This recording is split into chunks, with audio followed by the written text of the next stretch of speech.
Disclaimer. Ang Landikula ay isang channel na naglalaman ng mga kwentong may temang init ng katawan, daring, at sensual.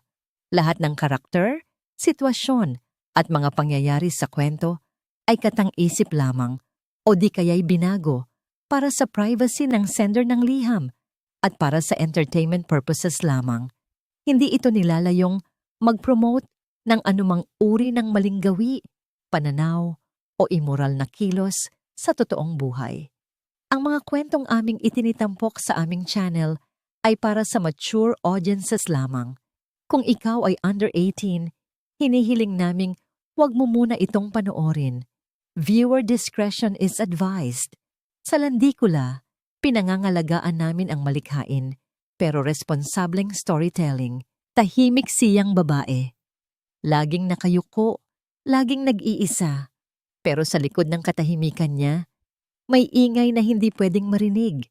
Ang ingay ng laman, ang ingay ng pagdurusa. Sa isang mundong walang awa, katawan lang ang puhunan. Para lang mabuhay. At sa bawat gabi, binabayaran siya hindi para magsalita, kundi para manahimik. Ang halaga ng katahimikan. Kabanata 1. Tahimik ang umaga. Hindi ko na maalala kung kailan nagsimulang maging tahimik ang mundo ko. Siguro noong mamatay si Mama, 2 taon na ang nakalipas, o kaya noong nakulong si Papa dahil sa kasong hindi ko maintindihan hanggang ngayon. Ang alam ko lang, naiwan kaming 2 ni Kiel sa bahay na parang nasunog na papel. Punit-punit, madumi, at halos walang natitira. 5:00 ng umaga. Tumutunog na ang alarm clock na nakaw ko sa lumang kwarto ni na Mama at Papa. Bangon na. Ligo. Kape na parang tubig dahil konti na lang ang natitirang Nescafe. Gising kay Kiel na nakatitig sa kisame habang hawak ang larawan ni Mama. Ate, gutom na ako, sabi niya. 10 taon na siya ngayon, pero parang mas matanda pa sa akin minsan dahil sa mga tanong niyang hindi ko masagot. Sige, magluluto na ako. Kumuha ako ng 2 itlog sa ref na halos walang laman na. Pritong itlog ulit. Kanina medyo matigas na dahil kahapon pa, pero kumakain pa rin kami. Salamat na lang. Sa eskwelahan, nakaupo ako sa pinakadulo ng classroom, doon sa sulok na hindi gaanong napapansin. Hindi ako nakikipag-usap sa mga kaklase ko kasi may mas importante akong iniisip. Kung saan ako kukuha ng pera para sa tuition ni Kiel, para sa kuryente na nag-send na ng notice, para sa gatas na ubos na naman. Clarice, okay ka lang ba? Tanong ni Ma'am Rodriguez, ang Filipino teacher namin. Parang laging pagod ka.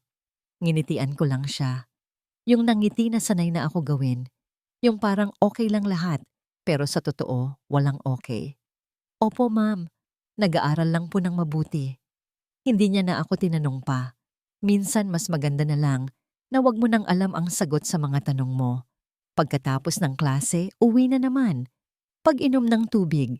Pag-check kung may natitira pa bang bigas. Pagtingin sa mga bills na nakadikit sa ref, parang mga paalala na hindi mo makakalimutan. Kuryente, 2,500. Tubig, 800. Utang sa tindahan, 3,000 tuition ni Kiel, 5,000. Mga numero na parang kamao sa sikmura ko. Habang nagluluto ng hapunan, nakatingin si Kiel sa TV na nakatunong sa mga balita. May mga bata raw na nawawala. May mga kababaihan na nasasaktan. May mga pamilyang nahihiwalay. Ate, bakit kaya may mga masasamang tao? Tanong niya. Natigil ako sa paggisa ng sibuyas. Hindi ko rin alam, Kiel. Siguro kasi may mga tao na walang choice. Choice sa ano? Tumingin ako sa kanya. Mukha niyang musmus pa rin, kahit alam kong nakakaintindi na siya ng mga bagay-bagay. Choice kung ano yung gagawin nila para mabuhay. Kumain kami ng tahimik. Pagkatapos, naglaba ako. Nagtiklop ng mga damit. Naglinis ng bahay. Normal na gabi. Normal na routine. Mga bandang 8:00, humiga na si Kiel. Binabasa ko sa kanya yung mga kwentong nakasulat sa lumang libro ni na Mama. Tungkol sa mga prinsesa na nililigtas ng mga prinsipe. Tungkol sa mga happy ending na Hindi ko alam kung totoo ba. Ate, ikaw ba may prinsipe din? Tanong niya habang nakahiga na. Napangiti ako ng malungkot. Siguro wala, Kill. Pero okay lang. Mas okay na tayo na lang dalawa. Nakatulog siya.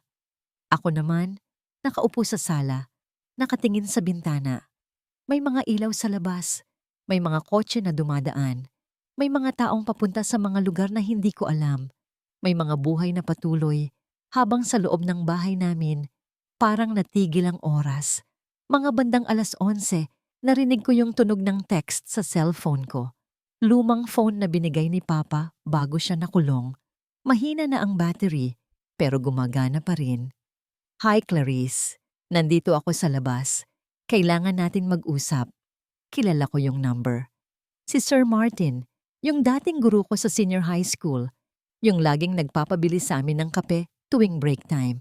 Yung laging ngumingiti kapag nakakasalubong niya ako sa hallway. Lumabas ako.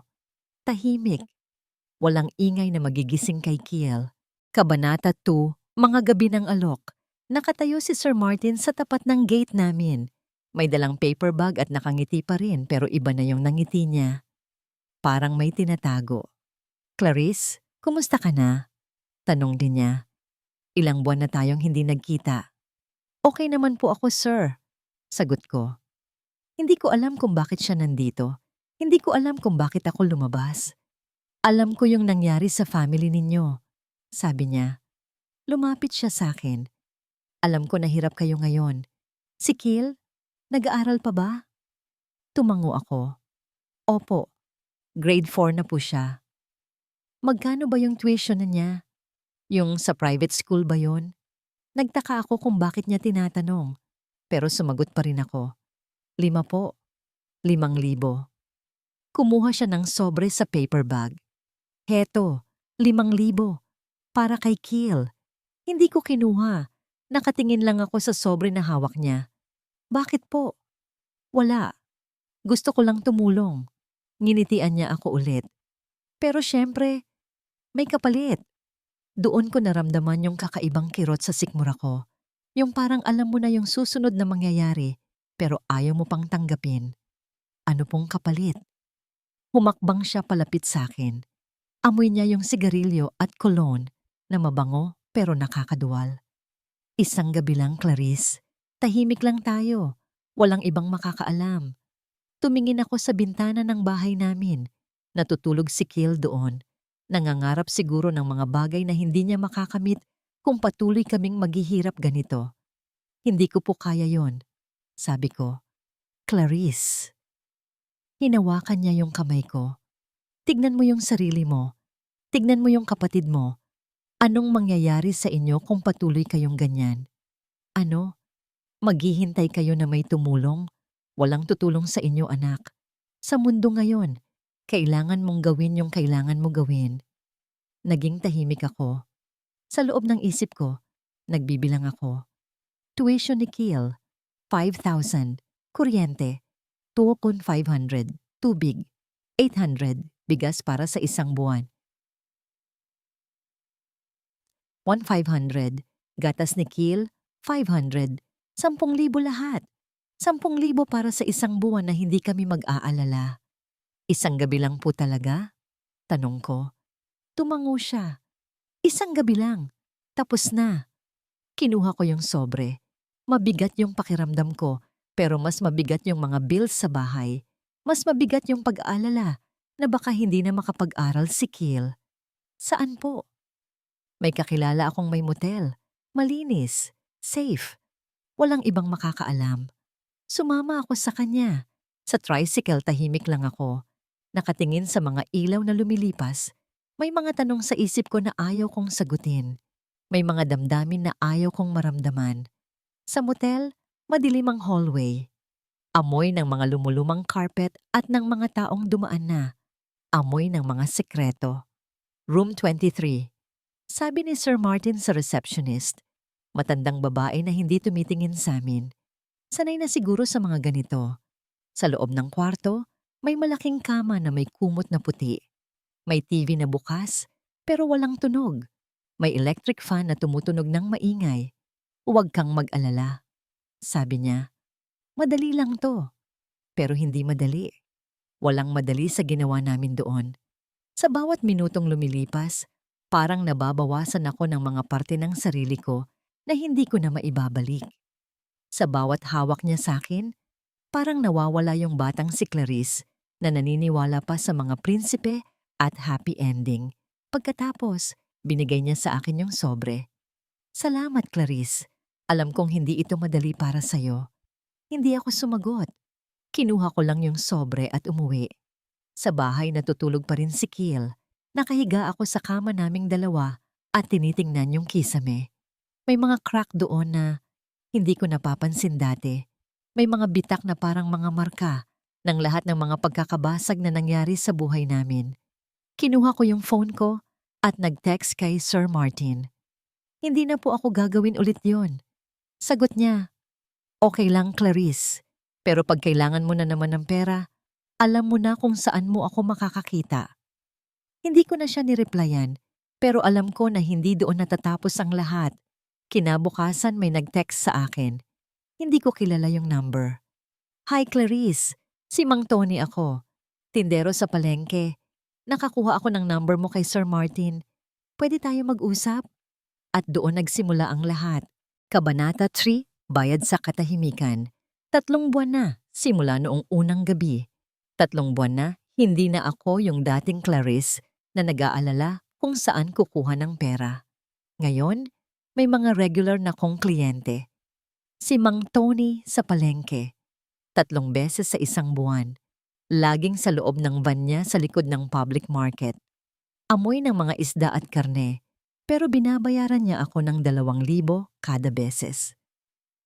Si Kuya Rodel, yung barangay tanod. Minsan lang sa isang buwan, pero malaki yung bayad. 3,000. Kasi raw special ako. Kasi raw tahimik ako at hindi nagreklamo. Si Manong June, yung tricycle driver. 5 beses na kami nagkita. May 6 siyang anak, pero hindi raw siya masaya sa asawa niya. Binabayaran niya ako ng 1,000 kada gabi. Pero minsan bigla siyang umiiyak pagkatapos namin. Nagsasabi ng mga bagay tungkol sa buhay niya na hindi ko naiintindihan. Lahat sila may asawa. Lahat sila may mga anak. Lahat sila naghahanap ng mga bagay na hindi nila nakukuha sa bahay nila. At ako yung nagbibigay sa kanila ng mga bagay na yon.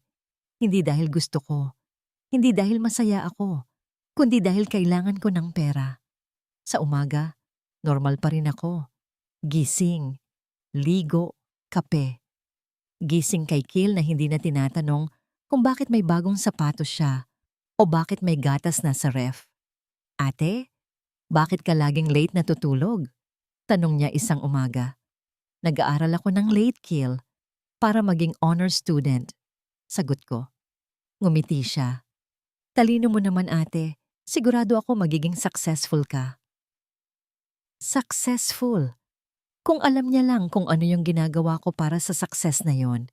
Sa eskwelahan, nakikita ko pa rin si Sir Martin. Minsan nakakasalubong ko siya sa hallway. Ngumingiti lang siya sa akin, pero hindi na niya ako kinakausap. Parang walang nangyari. Parang hindi niya ako nakilala sa kwartong yun 3 buwan na ang nakalipas. Pero alam namin pareho na hindi yun totoo. Isang araw, nakita ko siya nakausap yung isa kong kaklase. Si Jenna. Maganda, pero mukhang walang pera rin. Nakita ko yung expression sa mukha niya. Yung parang natatakot, pero kailangan niyang makinig. Gusto kong lumapit at sabihin sa kanya na, huwag. Gusto kong sabihin na merong ibang paraan, pero hindi ko magawa. Dahil alam kong walang ibang paraan. Alam kong kung hindi si Jenna, may iba namang babae na madadamay. Ganun pala yun. Hindi ka lang nakakagawa ng mga bagay na masama sa sarili mo. Nadadamay mo rin yung iba. Mga gabi na pag-uwi ko galing sa mga appointment ko, naliligo ako ng mahaba.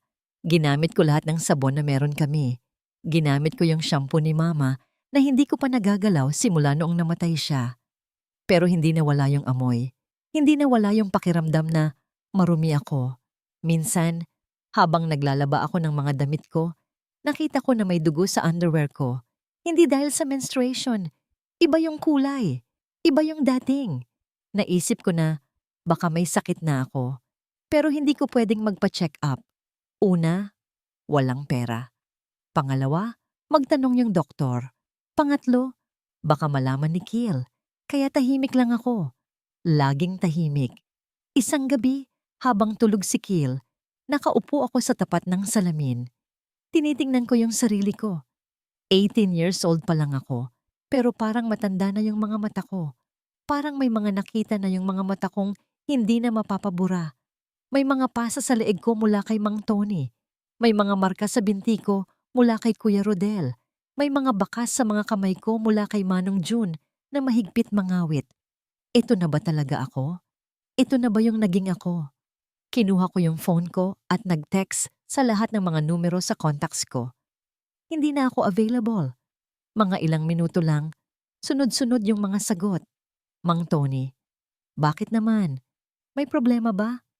Pwede naman nating pag-usapan. Kuya Rodel, hoy, hindi ka pwedeng biglang mag-back out. May usapan tayo. Manong June, Clarice, pakikinggan mo muna ako. Kailangan kita.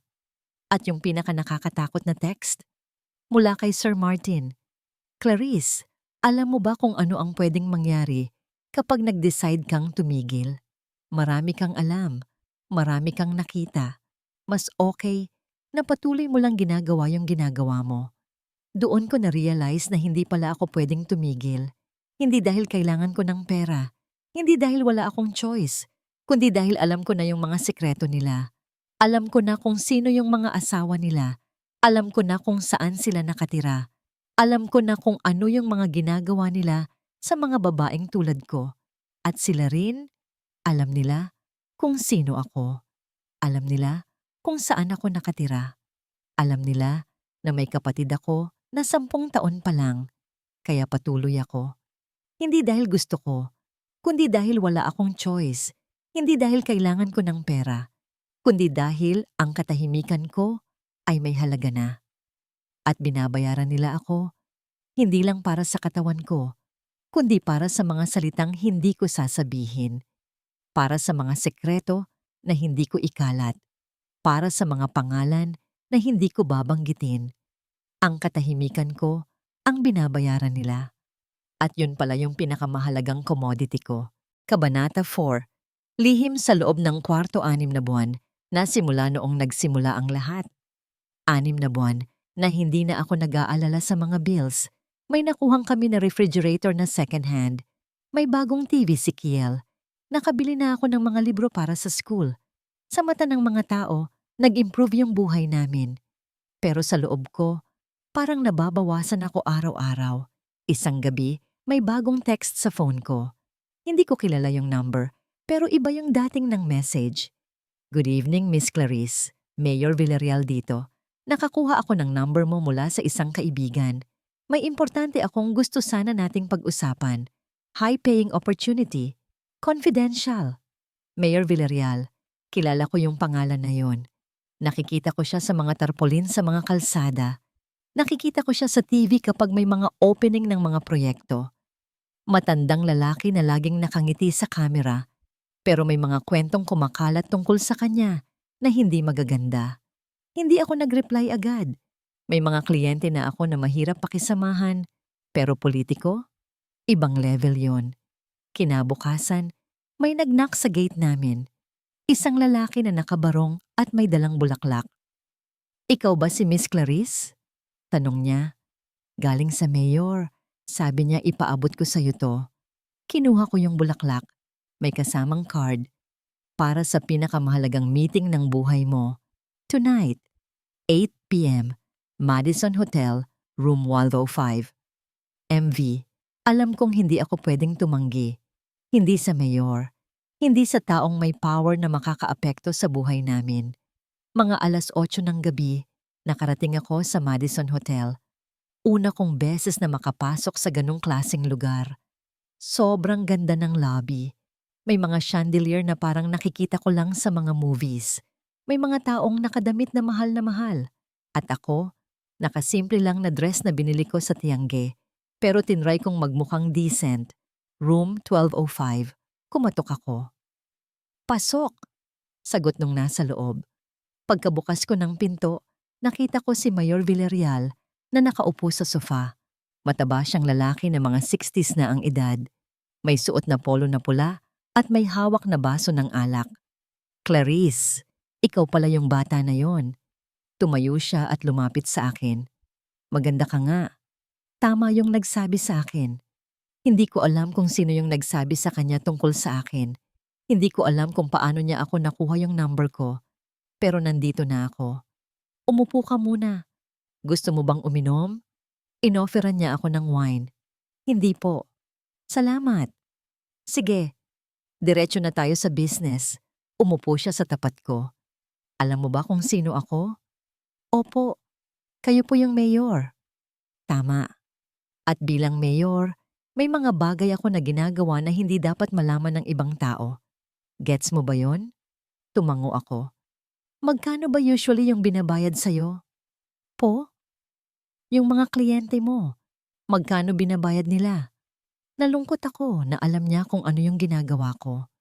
Mga 2 hanggang 3,000 po. Tumawa siya. Mababa naman pala. O sige, gantong usapan. 50,000 para sa isang gabi. Pero special tong gabi na to. 50,000. Hindi ko pa nakakakita ng ganoong kalaking pera. Yun na yung pang-tuition ni Kale para sa buong taon. Ano pong special doon? Kinuha niya yung phone niya at ipinakita sa akin. Makikita mo yung camera na yan? Naka-record yan. Live streaming din. Tumingin ako sa sulok ng kwarto. Nakita ko yung maliit na camera na nakatutok sa kama. Bakit po kailangan ng camera? May mga taong gusto manood, Clarice. May mga VIP clients ako na gustong makita yung mga ganitong bagay. Pero hindi mo naman sila makikilala. Hindi mo naman makikita yung mga mukha nila. Nagsimula na akong magpanik. Hindi ko po kaya yon. 50,000, Clarice. Pag-isipan mo, yan na yung solve sa lahat ng problema ninyo ng kapatid mo. Iniisip ko si Kale, yung mga pangarap niya na maging engineer, yung mga libro na gusto niya bilhin, yung mga field trip na hindi niya masali kasi walang pera. Pero makikita ako ng mga tao. Hindi. Takip naman yung mukha mo. Mask lang. Pero yung katawan mo lang makikita. Tsaka alam mo naman, lahat ng mga nakakakita, mga VIP din yan. Hindi yan magkakalat. May privacy agreement yan. Hindi ko alam kung totoo yung sinasabi niya, pero 50,000, ang laki ng pera na yon. Sige po, sagot ko. Binigay niya sa akin yung mask. Itim na mask na nakatakip sa mata at sa ilong, pero makikita pa rin yung labi. Noong nagsimula na yung lahat, nakita ko yung red light sa camera. Alam kong may mga taong nanonood. Alam kong may mga mata na nakakakita sa ginagawa namin. Pero hindi ko alam kung sino sila. Hindi ko alam kung nasaan sila. Sa bawat kilos ni Mayor Villarreal, may mga utos siya na ginagawa para sa camera. Gawin mo to. Sabihin mo yan. Umungol ka ng malakas. Parang artista ako sa isang movie na hindi ko gusto. Parang puppet na ginagalaw ng may hawak sa strings. Pagkatapos ng lahat, bigla siyang naging serious. Clarice, yung nangyari dito ngayong gabi, hindi to dapat malaman ng kahit sino. Alam mo ba yung mga taong nanonood? Mga malalaking tao yan. Mga may kapangyarihan. Kapag nakalat to, hindi lang buhay mo ang maaapektuhan, pati yung kapatid mo. Binigay niya sa akin yung sobre na may 50,000. Pero wag kang mag-alala. Basta tahimik ka, safe kayo. Basta walang sasabihin, wala ring mangyayaring masama sa inyo. Pauwi ako sa bahay, hawak yung sobre, pero parang mas mabigat yung dinadala ko kaysa sa pera. Parang may bagay sa dibdib ko na hindi ko maalis. Parang may nakatingin sa akin na hindi ko makita. Sa bahay tulog na si Kiel. Nakahiga ako sa kama at tiningnan yung kisame. May mga tanong sa isip ko na takot akong sagutin. Sino yung mga nanonood? Nasaan yung video na yon? Ano yung gagawin nila doon? Pero mas malaki pa rin yung tanong na to. Hanggang saan ko kayang gawin ang lahat para kay Kiel? At yung sagot doon, nakakatakot. Kasi alam ko na wala akong hangganan. Wala akong linya na hindi ko tatabawiin. Wala akong prinsipyo na hindi ko isa-sacrifice. Para kay Kiel, kaya kong maging lahat. Kahit yung mga bagay na hindi ko na maibabalik sa sarili ko. Kabanata 5, Mga mata sa eskwelahan. 3 linggo na simula sa incident sa hotel. 3 linggo na hindi ko makalimutan yung mga oras na yon. Hindi dahil sa pera na nakuha ko, kundi dahil sa pakiramdam na may mga mata na palaging nakatingin sa akin. Sa eskwelahan, may mga pagbabago. May mga kaklase akong naging curious sa akin. Clarice, bagong bag mo? Tanong ni Sarah, yung nakaupo sa tabi ko sa math class. Tingnan ko yung bag ko. Designer bag na binili ko sa mall gamit yung pera mula kay Mayor Villarreal. Regalo lang to. Sino nagregalo? Ang ganda eh. Yung tita ko. Hindi ko alam kung naniniwala siya, pero tumango lang siya. Pero hindi doon nagtapos ang mga tanong. Si Ma'am Rodriguez, yung Filipino teacher, napapansin na rin. Clarice, pwede ba tayong mag-usap after class? Sabi niya isang Martes ng hapon. Kinabahan ako. Alam ko na may sasabihin siya na hindi ko gusto marinig. Pagkatapos ng klase, lumapit ako sa table niya. Umupo ka muna, sabi niya. Matagal na kitang napapansin. May mga changes sa'yo. Anong changes po? Una, yung mga bagay mo. Dati, simple lang yung damit mo, yung bag mo. Ngayon, mukhang may pera na kayo. Pangalawa, yung performance mo sa klase. Dati, active ka, sumasagot ka. Ngayon, parang laging absent yung isip mo. Tiningin ko yung kamay ko. Naghahanap buhay lang po ako, ma'am. Part-time job. Anong klaseng part-time job? Cashier po, sa grocery. Anong grocery? Hindi ako nakasagot agad. Yung malapit lang po sa amin. Tiningnan niya ako ng mabuti. Clarice, alam mo ba na pwede mo akong lapitan kapag may problema ka? Hindi lang ako teacher mo. Pwede rin akong maging friend mo. Wala naman pong problema, ma'am. Sigurado ka? Tumango ako. Opo. Pero hindi siya naniwala. Nakikita ko sa mga mata niya na may haka-haka siya, na may suspicion siya na hindi niya masabi. Kinabukasan, habang pauwi ako galing school, may sumunod na sasakyan sa akin. Black SUV na may tinted windows. Una, hindi ko pinansin. Pero nung naging regular na siya, nagsimula na akong mag-worry. Isang araw, habang naglalakad ako papuntang palengke, bumaba yung driver ng SUV, matangkad na lalaki na naka-shades. Miss Clarice? Tawag niya. Tumigil ako. Ano po? May gusto raw makausap ka. Importante. Sino po? Basta, sumama ka na lang. Hindi ako sumama. Tumakbo ako. Pero nalaman ko na sinusubaybayan nila ako. Nakilala nila yung schedule ko. Na alam nila kung saan ako nakatira. Sa gabi, nag-text si Mayor Villarreal. Clarice, may kailangan akong favor sa'yo. May mga taong nagtatanong tungkol sa mga nangyayari sa business namin. Need kitang maging very careful sa mga sinasabi mo. May mga tao akong pinapadala para bantayan ka. Para sa safety mo. Safety ko? O para siguruhing hindi ako magsasalita? Hindi ko na siya nireplyan. Pero kinabukasan, nakita ko yung kaklase kong si Jenna na umiiyak sa CR. Jenna, okay ka lang? Tanong ko. Tumingin siya sa akin. Pula yung mga mata niya. May mga pasa sa liig niya na tinatakpan niya ng concealer. Clarice, ikaw ba? Ikaw ba yung nag-refer kay Sir Martin sa akin? Natigil ako. Ano?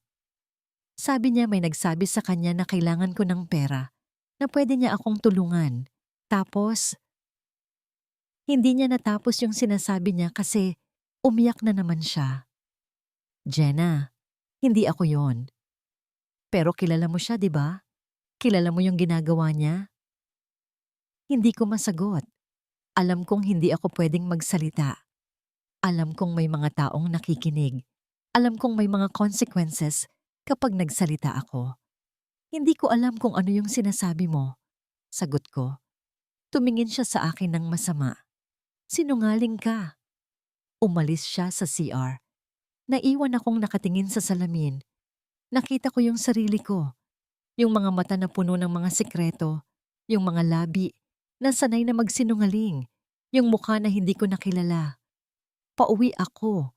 Galing school nang makita ko si Kiel na nakaupo sa tapat ng bahay namin kasama yung mga kaibigan niya. Ate, sigaw niya. Tingnan mo yung bagong bike ni Carlo. Lumapit ako sa kanila. May bagong bike nga si Carlo na maganda at mukhang mahal. Saan mo nakuha yan, Carlo? Tanong ko. Regalo ng papa ko. Sagot niya. Sabi niya mag-aral daw ako ng mabuti. Bibigyan niya ako ng mga ganito. Tumingin si Kiel sa akin. Ate, pwede rin ba akong makakuha ng bike? Mahal yon, Kiel. Pero may pera naman tayo ngayon, di ba?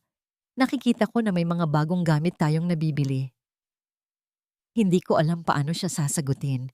Hindi ko pwedeng sabihin na yung pera na yon ay galing sa mga bagay na hindi niya dapat malaman. Pag nag-honor student ka sa school, sagot ko. Pag naging top 1 ka sa klase mo. Talaga? Ngumiti siya. Sige, magsisipag ako sa pag-aaral. Tumakbo siya papasok sa bahay kasama yung mga kaibigan niya. Naiwan akong nakatayo sa labas, nakatingin sa mga bata na naglalaro. Normal na mga bata. May mga pangarap na simple lang. May mga problema na kaya nilang solusyonan. May mga pamilya na kompleto at masaya. Hindi tulad namin. Pumasok ako sa bahay at nakita si Kiel na nag-aaral na sa mesa. May mga libro siyang nakakalat at sinusulatan yung notebook niya.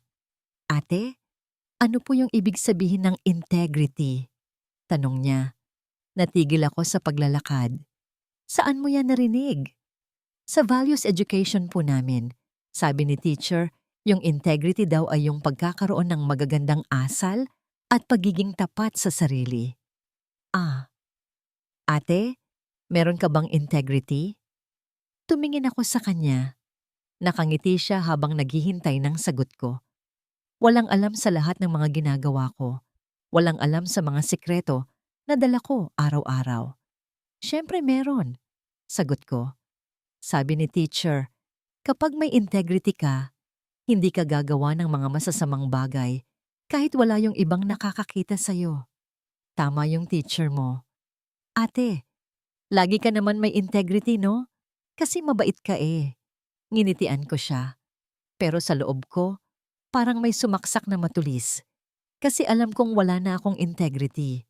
Alam kong nawala na yon simula noong first night na nakipag-deal ako kay Sir Martin. Kiel, mag-aral ka na. Late na. Sige po, ate. Nag-aral siya hanggang mga 9:00. Pagkatapos, nag-toothbrush at natulog na. Ako naman, nakaupo sa sala, nakatingin sa phone ko. May mga text messages na naman mula sa mga kliyente ko. May mga appointment na naghihintay. May mga pera na dapat kitain. Pero habang nakatingin ako sa tulog na si Kiel, may isang tanong na bumabalik sa isip ko. Hanggang kailan ko kayang gawin ang lahat ng to? Hanggang kailan ko kayang maging dalawang tao? Yung ate Clarice na mabait at may integrity sa umaga. At yung Clarice na ginagawa ang lahat para sa pera sa gabi. At yung mas nakakatakot na tanong, ano yung mangyayari kay Kiel kapag nalaman niya kung sino talaga ako? Kabanata Sak. Katahimikang may halaga. 8 buwan na. 8 buwan na. Hindi ko na mabilang kung ilang lalaki na ang naging kasama ko. Kung ilang sekreto na ang alam ko.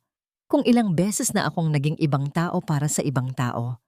Pero may bagong problema na hindi ko inaasahan.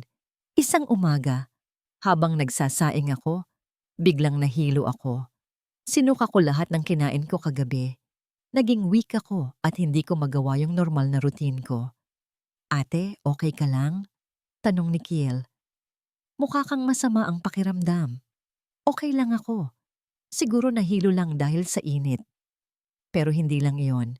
Kinabukasan, nangyari ulit.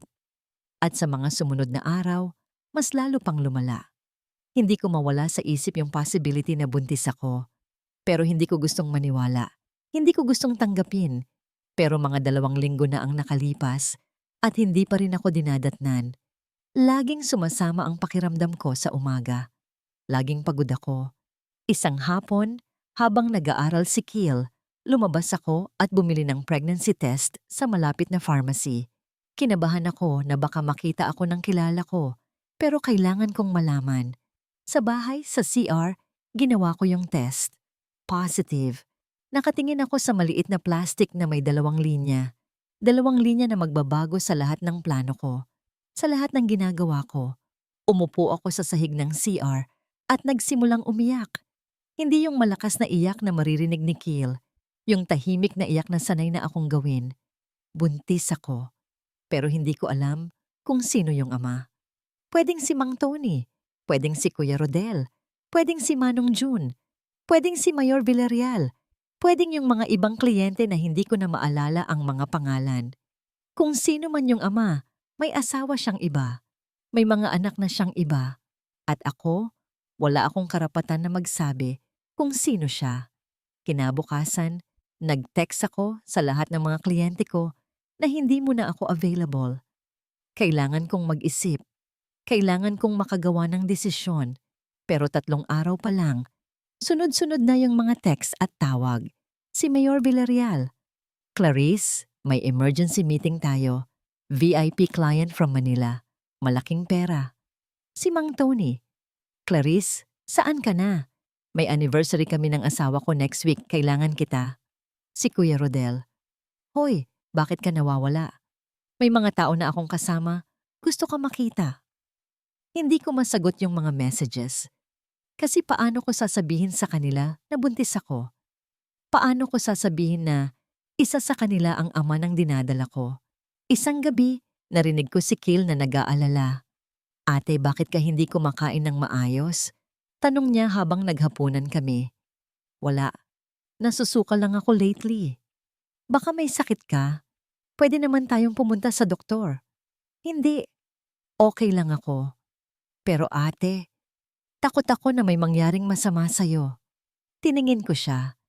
Mukha niyang nag-aalala talaga. Napaka-innocent pa rin ng mukha niya kahit 10 taon na siya. Kiel, kung mangyari man na may mapaginto sa akin, kaya mo bang mag-isa? Bakit mo naman yan tinatanong? Wala.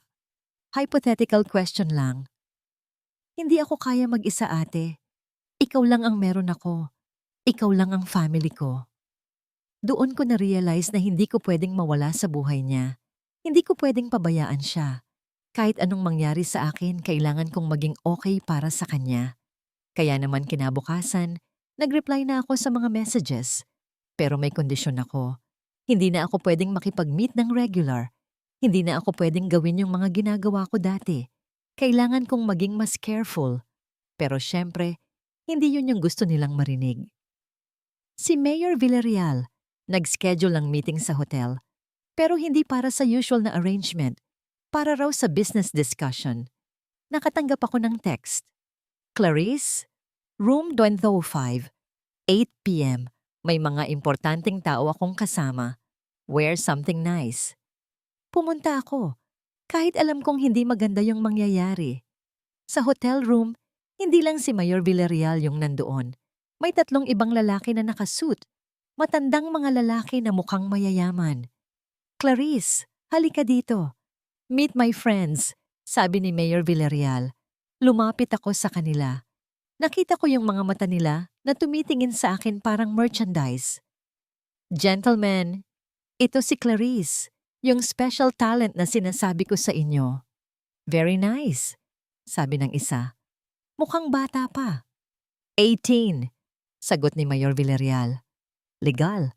At higit sa lahat, tahimik. Kinuha niya ako sa kamay at inupo sa gitna nila. Clarice, yung mga friends ko dito, malaking pera ang kaya nilang bayad, pero kailangan nila ng assurance na hindi ka magsasalita sa kahit sino tungkol sa mga makikita mo dito. Ano pong ibig ninyong sabihin? May mga activities tayo na gagawin na hindi lang ordinaryong encounter. May mga special requests yung mga clients ko. Nagsimula na akong magpanik. Sir, hindi po ako komportable doon. Clarice, biglang naging seryoso yung boses niya. Alam mo ba kung gaano ka nakaraming alam tungkol sa mga ginagawa namin? Alam mo ba kung sino-sino yung mga nakasama mo na? May mga pangalan ka na nalalaman. May mga sekreto ka na alam. Tumayo yung isa sa mga lalaki at lumapit sa akin. Miss, hindi ka pwedeng mag-decide na tumigil lang bigla. May investment kami sa'yo. May mga tao na nakaasa sa discretion mo. Pero buntis po ako. Biglang sabi ko. Natigil silang lahat. Nakatingin sa akin. Ano? Tanong ni Mayor Villarreal. Buntis ako. Hindi ko pwedeng gawin yung mga ginagawa ko dati. Tumawa yung isa sa mga lalaki. Eh di mas interesting yan. May mga kliyente kaming may fetish sa mga buntis. Hindi. Tumayo ako. Hindi ko yung gagawin. Umupo ka. Malakas na sabi ni Mayor Villarreal. Clarice, nagkakaproblema tayo dito. Hindi ka pwedeng mag-demand. Hindi ka pwedeng mag-set ng mga kondisyon. Alam mo kung bakit? Hindi ako sumagot. Kasi may video kami. May mga pictures, may mga recordings ng lahat ng ginawa mo. At lahat ng mga yan, pwede naming ipakita sa kapatid mo. Pwede naming ipadala sa school ninyo. Pwede naming i-post sa internet. Umupo ako ulit. Nanginginig na ako. Kaya ngayon, gagawin mo lahat ng sasabihin namin. Hindi lang para sa pera, kundi para hindi masisira yung buhay ng kapatid mo. Doon ko na-realize na hindi pala ako pwedeng umalis. Hindi pala ako pwedeng tumigil. Hindi dahil kailangan ko ng pera, kundi dahil prisoner na pala ako. Prisoner ng mga sekreto ko. Prisoner ng mga ginawa ko. Prisoner ng mga taong alam ang lahat ng mga kasalanan ko. At ang katahimikan ko, hindi na lang commodity, kundi survival. Hindi lang para sa akin, kundi para kay Kill na walang alam sa lahat ng to. Kaya tahimik pa rin ako. Kaya ginawa ko pa rin lahat ng sinabi nila. Kasi yun ang halaga ng katahimikan ko. Hindi lang pera, kundi yung proteksyon sa taong pinakaimportante sa buhay ko. Kabanata 7. Sa likod ng lahat 10 buwan na. 10 buwan na buntis ako at wala pang nakakaalam maliban sa mga taong gumagamit sa akin. Hindi si Kiel, hindi yung mga kaklase ko, hindi si Ma'am Rodriguez na laging nag-aalala sa akin. Tinago ko yung pagbubuntis sa pamamagitan ng mga maluwag na damit, sa pamamagitan ng mga dahilan na may sakit ako kaya tumaba, sa pamamagitan ng mga ngiti na kunwaring okay lang ako, pero sa loob ko, hirap na ako. Hindi lang physically, yung morning sickness, yung pagod, yung mga oras na hindi ako makagalaw dahil mabigat na yung tiyan ko, kundi emotionally, yung alam na may lumalaki sa loob mo na hindi mo alam kung sino yung ama. Yung alam na yung mga taong makakakita sa anak mo ay yung mga taong sumira sa buhay mo. May mga gabi na nakatingin ako sa salamin, hawak yung tiyan ko, at nagtatatanong kung anong klaseng mundo yung ipapanganak ko sa baby na to. Mundo na puro mga sekreto? Mundo na puro mga takot? Mundo na tahimik lang dahil pag nagsalita ka, may masamang mangyayari sa mga mahal mo sa buhay? 1 linggo bago ang graduation, tinawagan ako ni Ma'am Rodriguez. Clarice, pwede bang mag-usap tayo? Ano po yun, ma'am? Tungkol sa graduation mo. Hindi ka pa nag-confirm kung dadalo ka. Totoo yun. Hindi ko pa sinasabi sa school kung pupunta ako sa graduation kasi hindi ko alam kung kaya kong harapin yung mga tao. Hindi ko alam kung kaya kong tumanggap ng diploma habang alam kong hindi ko deserve. Ma'am, hindi po siguro ako pupunta. Bakit naman? Top 10 ka sa batch ninyo. May honor ka. Dapat proud ka sa sarili mo. Honor. Kung alam niya lang kung anong ginawa ko para makuha yung honor na yon. Hindi lang po ako komportable sa mga malaking gathering. Clarice, narinig ko sa boses niya na may gusto siyang sabihin na mahirap. Alam ko na may mga nangyayari sa buhay mo na hindi mo nasasabi. Alam ko na may mga problema ka. Wala naman po. Hindi ako tanga, anak. Nakita ko yung mga pagbabago sa'yo. Yung mga gamit mo, yung behavior mo, yung paraan mo ng pag-uusap. At ngayon, nakita ko rin na tumaba ka. Hindi dahil sa pagkain, kundi dahil sa iba. Natigil ako. Alam niya. Hindi ko alam kung ano yung pinagdadaanan mo, pero alam ko na kailangan mo ng tulong at alam ko na takot ka magsalita. Ma'am, Clarice, ano man ang nangyayari sa'yo, hindi mo kasalanan. Hindi mo deserve na magdusa ng mag-isa. Nagsimula na akong umiyak. Yung iyak na matagal ko nang pinipigil. Yung iyak na hindi ko magawa sa harap ni Kiel kasi ayaw kong mag-alala siya. Hindi ko po alam kung paano ko sasabihin. Sabi ko, hindi mo kailangan sabihin ngayon. Pero alam mo ba na may mga tao kayong pwedeng tulungan? May mga organization na tumutulong sa mga babaeng tulad mo. Mga tulad ko? Mga babae na napilitan gawin yung mga ayaw nilang gawin. Mga babae na nagiging victim ng mga taong may kapangyarihan. Narinig ko yung salitang yon. Victim. Hindi ko naisip na victim ako.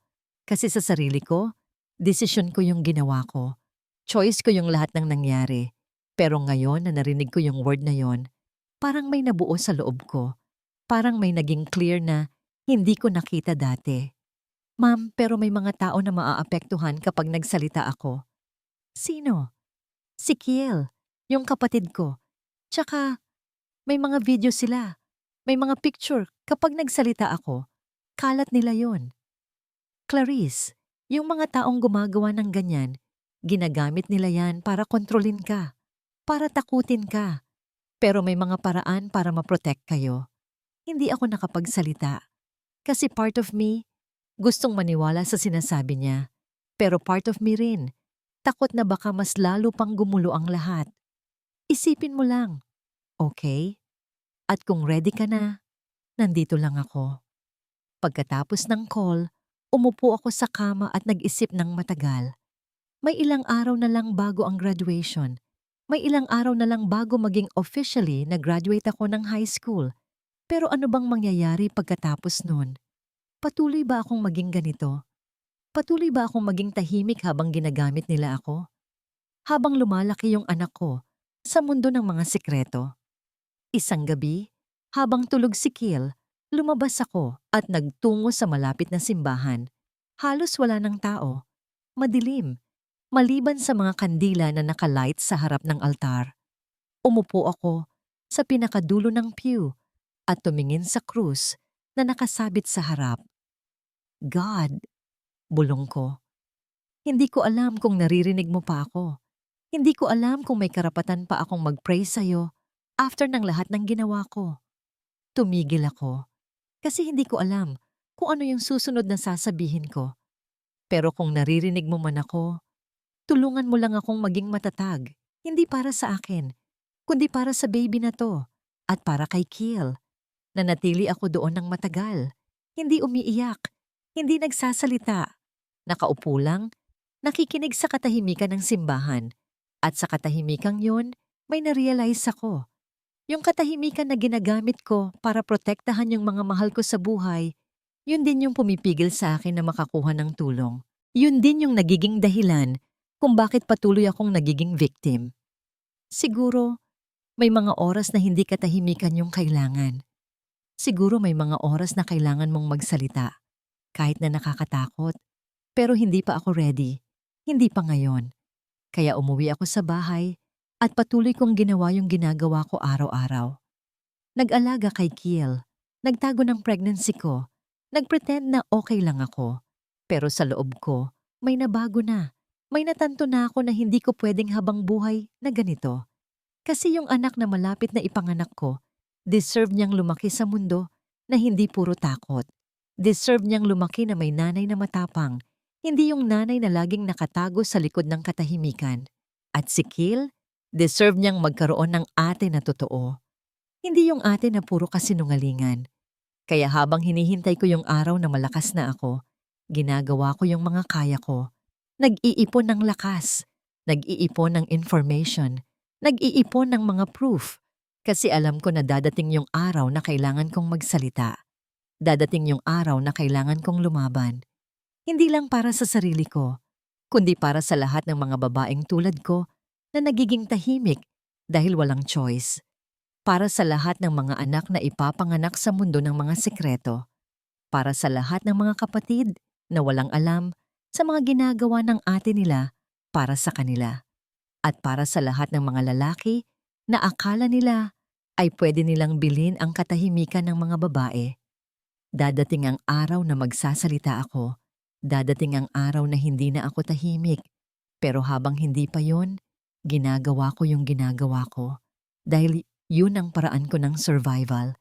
Yun ang paraan ko para protektahan yung mga mahal ko. At yung halaga ng katahimikan ko, hindi lang pera, hindi lang proteksyon, kundi yung oras na ginagamit ko para mag-prepare, para maging ready sa araw na kailangan kong lumaban. Epilogo. 5 na si baby, 5 na si Kiel, at ako, 23 na. Hindi ko dinalo yung graduation ko noon, hindi ko kinaya yung palakpakan, hindi ko kinaya yung mga tanong ng mga tao.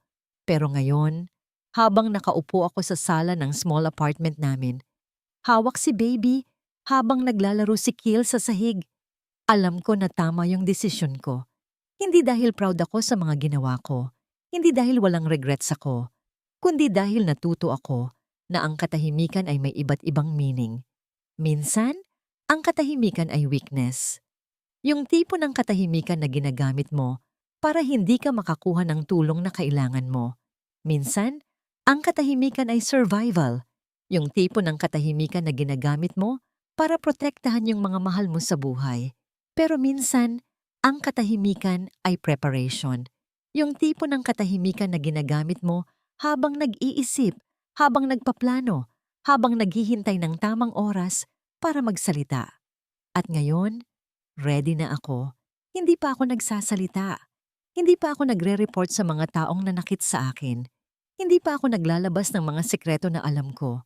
Pero hindi na ako takot. Kasi meron na akong mga tao na tumutulong sa akin.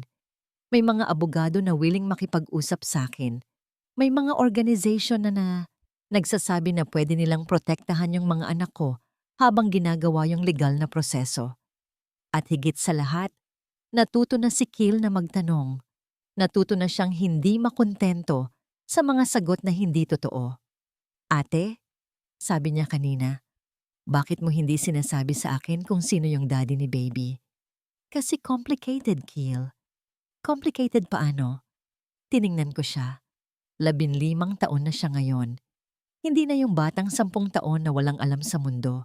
Matanda na siya para maintindihan yung mga bagay na dati kong tinatago sa kanya. Siguro, balang araw, sasabihin ko sa'yo, kapag ready na ako. Kailan ka magiging ready? Soon. At totoo yun. Soon na nga. Kasi yung baby na hawak ko ngayon, deserve niyang malaman kung sino yung ama niya.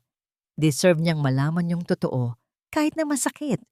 At si Kiel, deserve niyang malaman kung ano yung ginawa ng ate niya para sa kanya.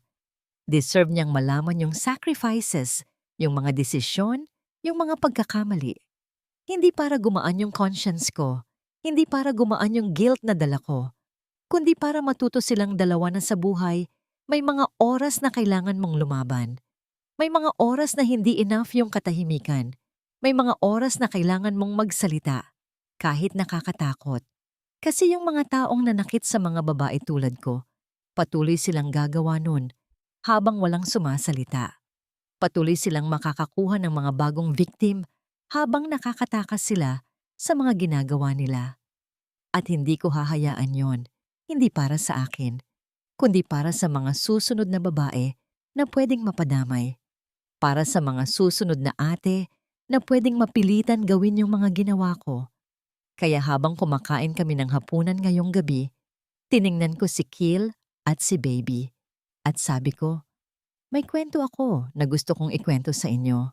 Mahaba, masakit, pero kailangan ninyong malaman. Ano yun, ate? Yung kwento kung bakit tayo nakarating dito. Yung kwento ng mga desisyon na ginawa ko. Yung kwento ng mga tao na nakasakit sa amin. Tumango siya. Ready akong makinig. Pero bago ko ikwento yan, may isang tanong ako sa'yo. Ano? Kapag nalaman mo yung mga ginawa ko, yung mga nangyari sa atin, mamahalin mo pa rin ba ako? Tumingin siya sa akin ng mabuti. Ate, kahit ano pang ginawa mo, kapatid mo pa rin ako. Hindi yun magbabago. Doon ko naramdaman na kaya ko na. Kaya ko nang magsalita. Kaya ko nang sabihin yung totoo. Hindi dahil brave na ako. Hindi dahil wala na akong takot. Hindi dahil may mga tao na akong kasama. May mga tao na nang susuporta sa akin. May mga tao na nagsasabi na hindi ko kasalanan yung nangyari sa akin. At sa mga taong nananakit pa rin sa mga babae hanggang ngayon, may mensahe ako. Ang katahimikan namin ay may halaga. Pero hindi yung tipo ng halaga na pwede ninyong bilhin. Yung tipo ng halaga na karapat-dapat na igalang, na karapat-dapat na protektahan, na karapat-dapat na pakinggan kapag ready na kaming magsalita. At ready na kami.